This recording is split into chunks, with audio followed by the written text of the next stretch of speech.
Three men pushed down a 51-year-old Crown Heights man and beat him because he is Jewish. Swastikas were found drawn on a sidewalk in Brooklyn. An alarming rise this year in the number of hate crimes in New York City. Come up to me one time and they just started threatening me and then they pulled a knife out on me, and yeah, it's really scary. Like for me as a guy, like I can't imagine for a lady. I definitely feel like it has increased. Like, you know, I carry pepper spray in my bag just in case, because you just never know. The big million-dollar question is, what do we do to cure hate? The statistics on hate crimes in Brooklyn, New York are not good. There have been too many anti-Semitic attacks, too many anti-Asian, too many anti-Black, and of course, many acts against the Muslim community as well. Ready? The mission of the Bridge Multicultural and Advocacy Project is to unite and energize all faiths, all races, to work together collectively as one. And what we've seen is, basically, it's just a lack of education. My prescription to cure hate is through the CPR workshop, which stands for Courage, Perseverance, and Resilience. And I plan to do that, is reaching back to the kids and teaching about their rights and how to stay strong. Hate is everywhere in this society, and you can't cure it, but you can learn how to navigate over that hate and match that with positivity. This is the case where the 5 to 10 year sentence that we were given, and Corey was given 5 to 15, wasn't a prison term, it was a death sentence. And then we survived prison, we weren't supposed to survive socially. It was a social death. But God had other plans. And while we sat in that fire, we grew and we became fighters. And so now when exoneration comes around and we come back out, we're grown, we're men. The 5 of us told our families, y'all can sit down, we're gonna handle it now. And then they became the voices of the Central Park 5. They called me a number. 95A1113. Yes, indeed. Yes, indeed. But to my mother, I was Yusuf, Idris, Fa'adil, Abdus Salam.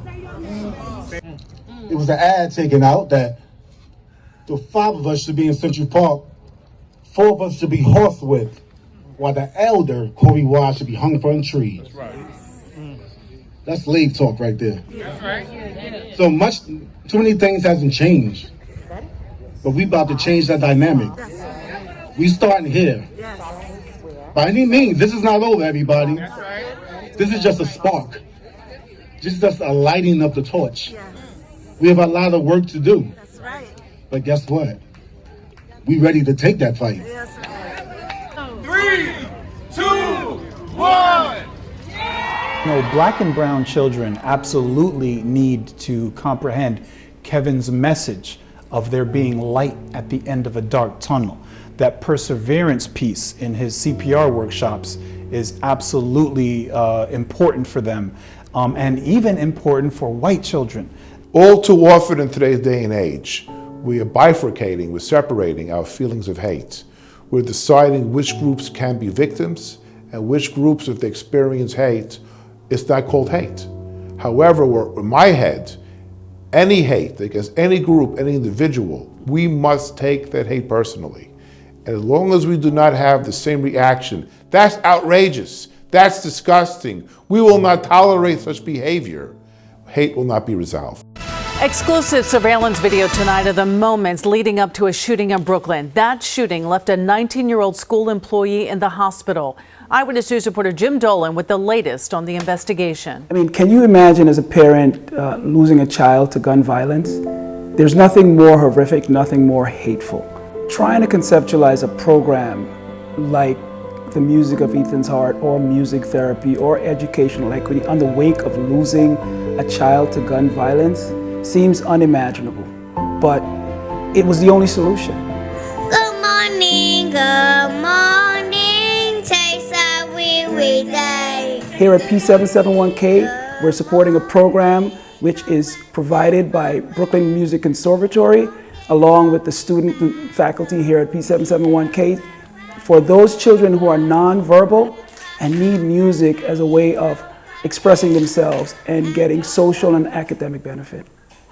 Gun violence took someone out of the world that should have had a chance to contribute more, that had a goal for himself and for the people around him.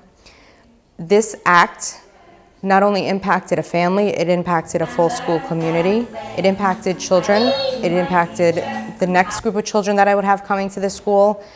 It took someone out that had goals and plans for themselves, that was going to be a contributor to the school and to society, and did not give him the opportunity to continue on his own mission. It was done, it was unfair. It'll forever be unfair. It will forever impact us. And the loss is immeasurable. As a journalist, we are really responsible people, and combinedly, we have to tell the people that hate is nothing. This is just your conscience, and when you read something, when you listen to some bad people, it makes your cut it. I'm not going to answer this because I don't have an answer about this. As a mother, I always teach my kids and other kids also how to tolerate and love the other faiths, how to learn about the faith and love and give them the respect, because we already the world often fragmented by the differences. So it's our duty to understand the other religion and teach our kids about them. As a Muslim, as a faith leader, I believe we are under one God, and this is our responsibility, the faith leader, to share the knowledge, the how we're going to be reduced the hate, any faith, any color, any race, regardless. That's why we're working very closely with the community and share the Quranic verse, the prophetic, the hadith, that we want to work together. We're in America, we're a diverse community, we all faith, we believe peace. We need a real honest conversation of how we approach hate. This came up recently when members of the United States Congress, when they're having a discussion about hate in Ivy League colleges in the wake of the October 7th attacks on Israel, they had trouble defining what anti-Semitism is, looking for all type of excuses under the First Amendment of free speech. All of us love First Amendment free speech. All of us like to live in America having those rights and liberties. But we have to be honest when we are couching in the guise of free speech comments and interpretations which are really hateful in nature. And as long as we do not have the conversation about the different cliches and tricks people are doing, we're going to have a problem with hate in this country. So first of all of us must accept upon ourselves that when we say that hate against one person is a hate against all of us, we have to mean it. We have to mean it, we have to feel it. When, just like the individual from Venus hears a comment about his neighbor from Pluto, he must have or she must have the same reaction of, this is not acceptable, as it happens to themselves.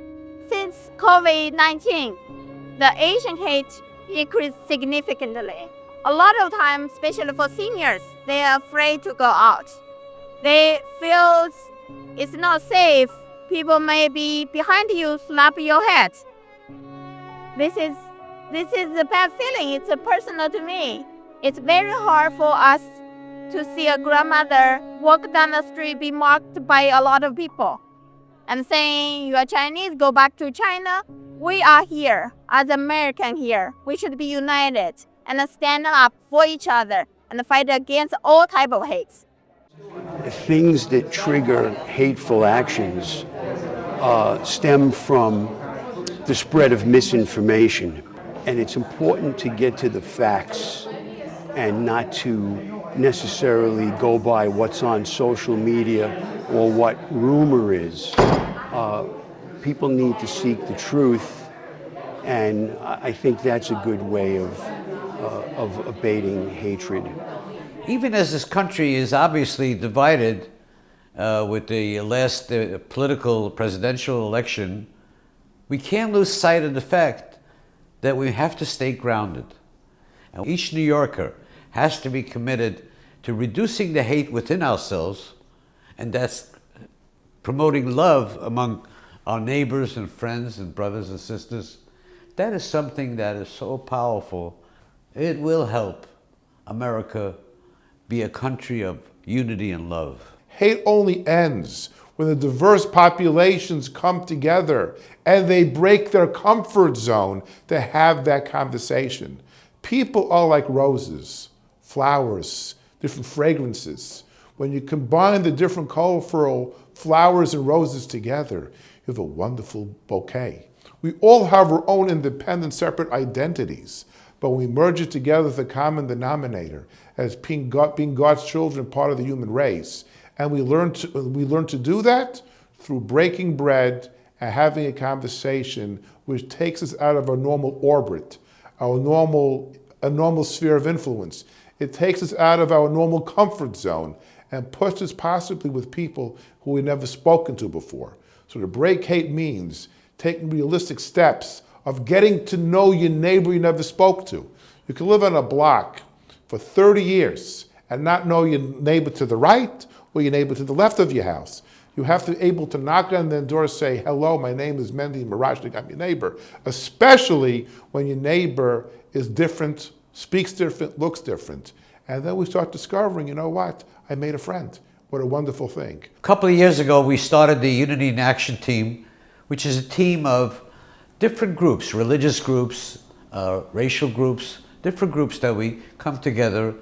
And in time of crisis, when there is a crisis in that community, we come together as strong as ever, and we do it together. So let me give you a specific example.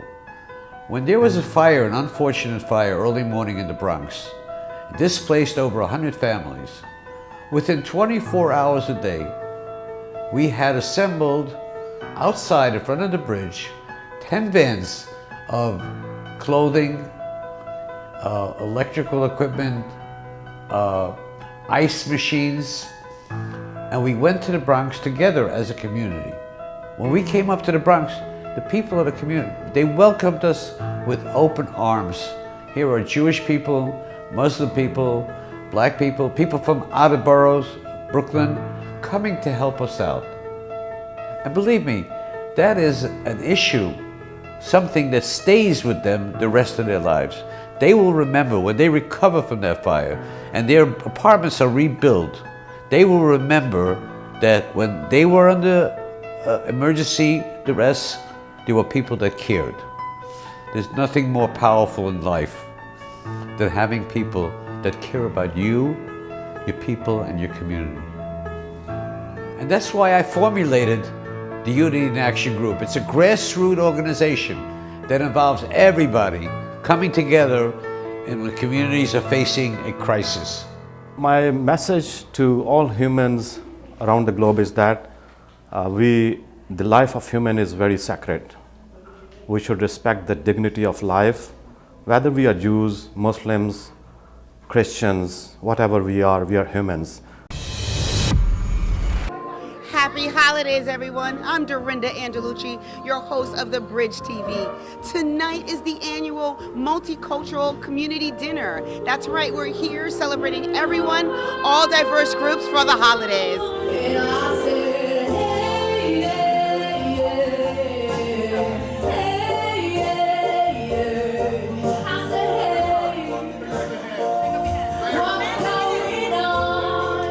The best prescription is actually knowledge and being around people. A lot of times it is, hate itself is not the most logical thing in the world if you break it down. It's very often based in ignorance and misinformation. And a lot of people kind of push hate and push division. Getting to know people and really understanding the humanity in folks is probably the best prescription. Unfortunately, there are leaders who thrive off of not having that happen. There are leaders who push division instead of unity.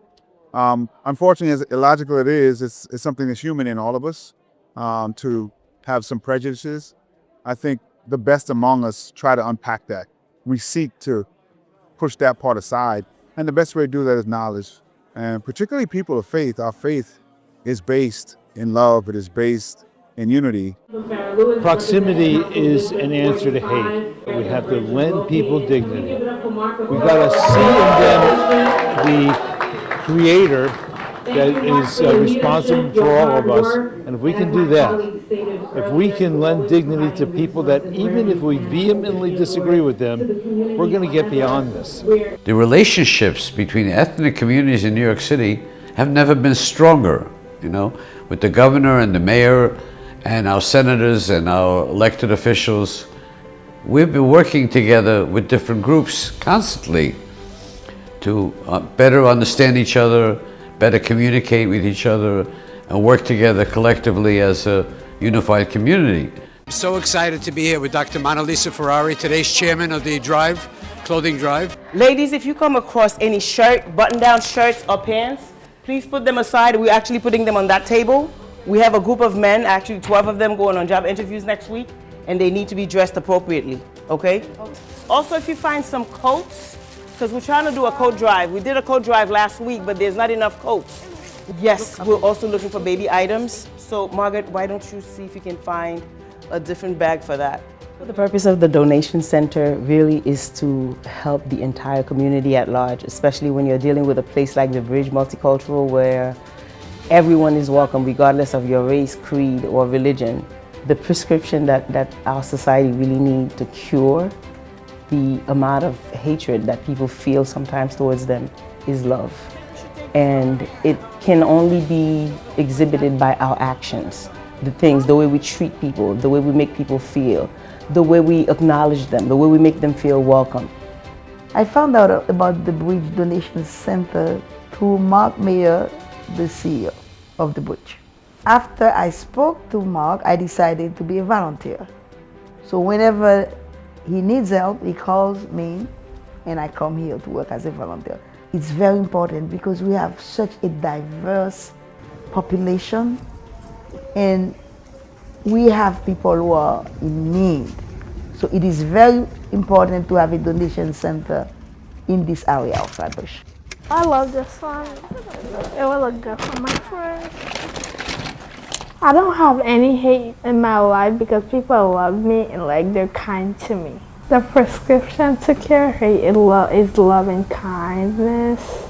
At the Bridge Multicultural Project, we try to provide an atmosphere where whoever walks in through that door, they feel comfortable and they feel that sense of peace to allow them, whether there's hardship going on outside, but once you step foot inside here, you are giving this moment of peacefulness where you feel that being at the table matters to me. Whatever I said, I know that they may not take everything I'm saying, but at least I can make a difference in what's going on around us. I got this from my little friend's brother, and I love it so much. He could just sit on it and play with it.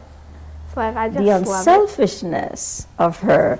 She bought for her friend, for her little brother and sisters, and she just was there not only just for herself, she came to help others. That's what it's all about. And part of it is her own upbringing, her cultural background, and her religious faith. All of these play part in terms of who she is and how at 10 years old to be able not only to think of herself but others. And this is one of the things that the Bridge Multicultural Project is all about, is providing that space of safety, confidence, and peace. And if we continue to work together as a team, unity in action, it's not one group, it's different group coming together to make a difference in our community, and sometimes not just in our community, throughout the world. Showing your love, whether it's a smile, hello, or whatever it is, it's acknowledging that individual and just a little compliment. That person feels thank you, and just feeling that, whoa, today you made my day. This is the beginning of what love and kindness and not exhibiting hate is all about. It starts from the little one. The Unity Not Hate campaign that's led by the Multicultural. I think the greatest element that we have as a prescription against hate is communications. As the founder of the Bridge, over the last decade, we've had hundreds and hundreds of events. People come to the Bridge, Muslim people, Jewish people, Hindu people, Caribbean people, and everybody converses and talks to each other. By talking to each other, getting to know each other's families, understanding their structure and where they came from is the biggest solution to eliminating hate from society.